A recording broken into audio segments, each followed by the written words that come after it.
start with arithmetic.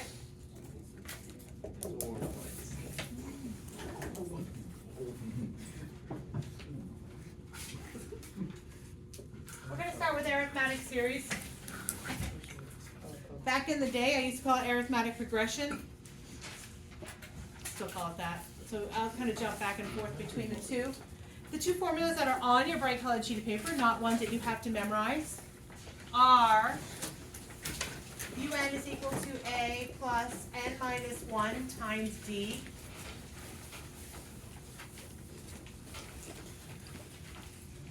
And the sum of N is equal to 1/2 of N A plus L. I'll talk about this in a brief moment.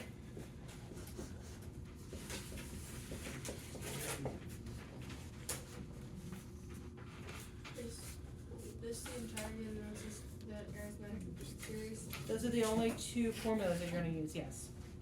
Is that what you're asking? Well, yeah. Okay. So, now, I got to talk to you about what all the letters mean. I got to kind of introduce that to you. They are on your bright colored sheet of paper. You don't have to have them memorized. It's beautiful. You get just to use them. Typically, people do really well on this test. I say that tongue in cheek. Who the heck knows? So I'm going to give you a formula. I'm going to give you a series.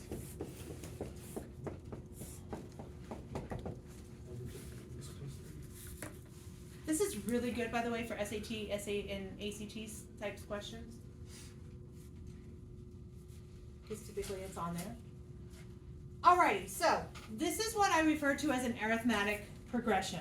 If I look at the numbers, they are 5, 8, 11, 14, 17. What you're going to recognize is that they are equidistant to get from one number to the next. What is that equidistant in this particular case? It is the number 3. I would add 3, I would add 3, I would add 3. Okay? So we're going to learn how to do it without having to do the add 3, the add 3, the add 3. Hey, come on in. Are we taking it in here? Yeah. Okay. So what we're going to do with this is you're going to recognize how to kind of build from this formula.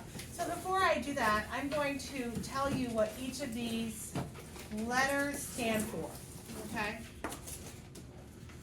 UN is what we call our last term.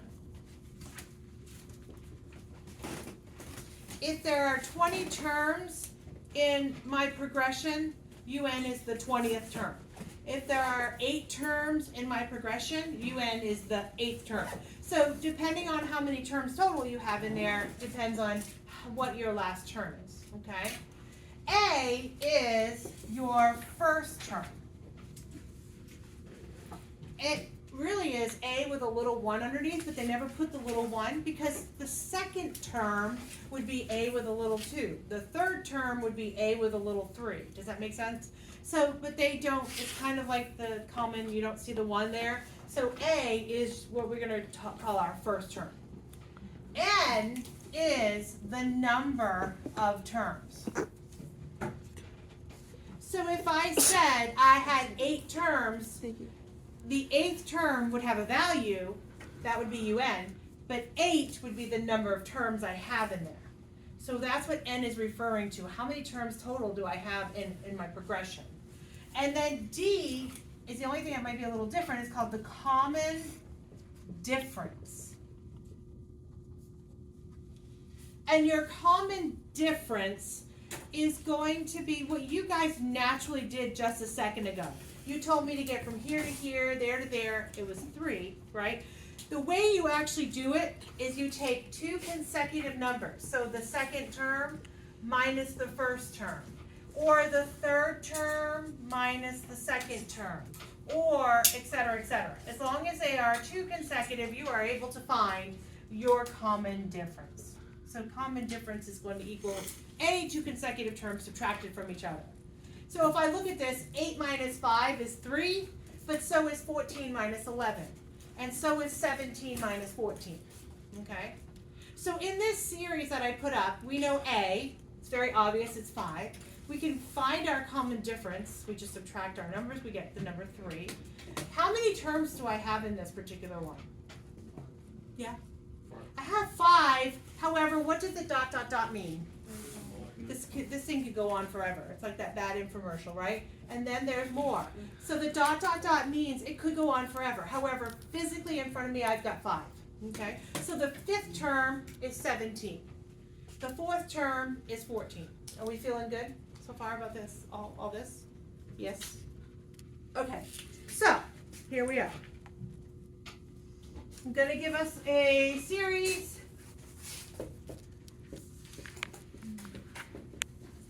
Yes, there'll be negatives. Yes, there'll be fractions. Yes. Don't be scared. Okay. Negative 3, 1, 5, 9, 13, dot, dot, dot, 237. So, negative 3 is what? My first term, A. Very good. What is 237? My last term. It's UN. How many terms do I have here? What does a dot dot dot mean?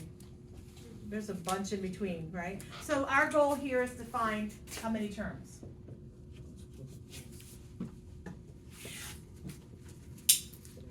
Okay, how many terms there are? So we have UN is equal to A plus N minus 1 times D, right? UN, what is my last term? 237. What is my first term? Negative 3. How many terms do we have? N, I don't know. That's our unknown. And what is my common difference? 4. Because I did 1 minus negative 3, or 5 minus 1, or 9 minus 5. So times 4. Is N solvable here? Yes. Super easy, right? So go ahead, start working the process. We got 240 equals N minus 1 times 4. Divide by 4. So do you get 61 terms?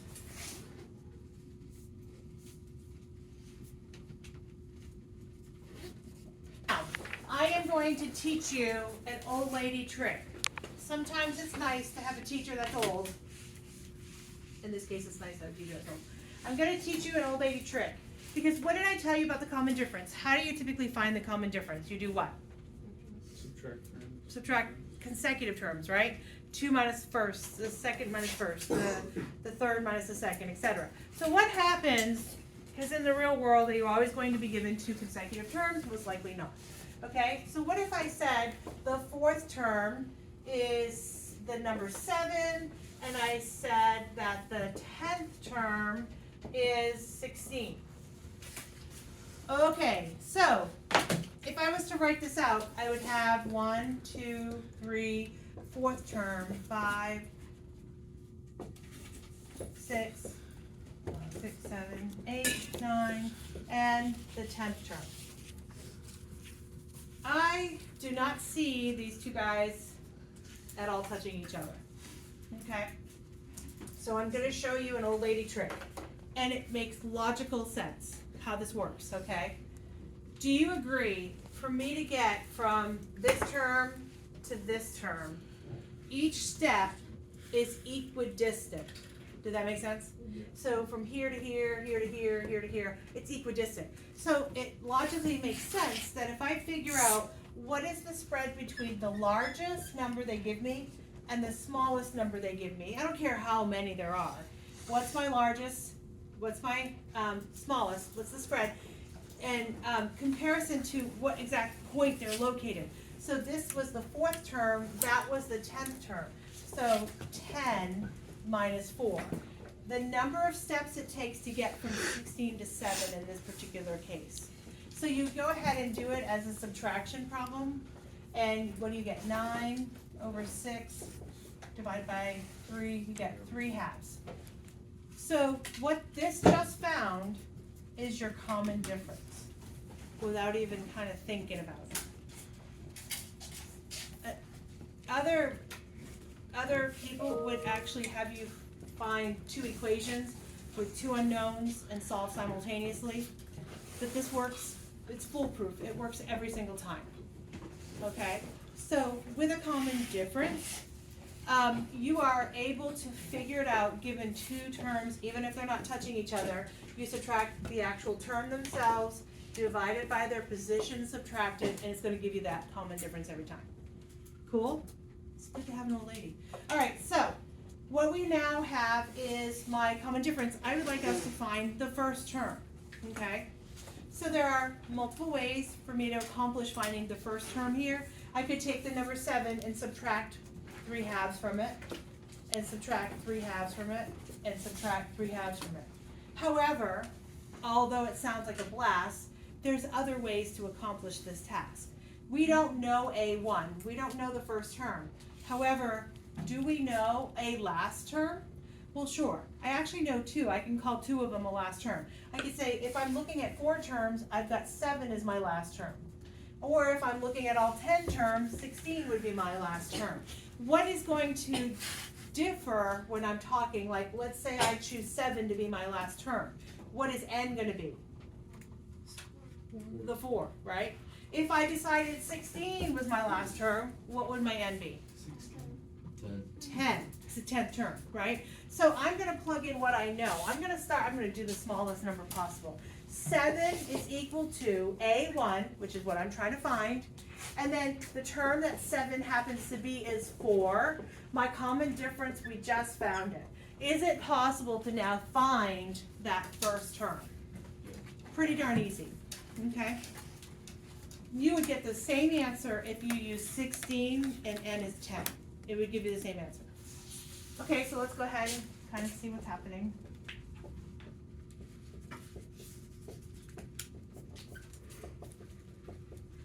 What's 14 halves minus 9? 5 halves? Check my math though. 14 minus 9 is 5, yeah. So my first term is 5 halves.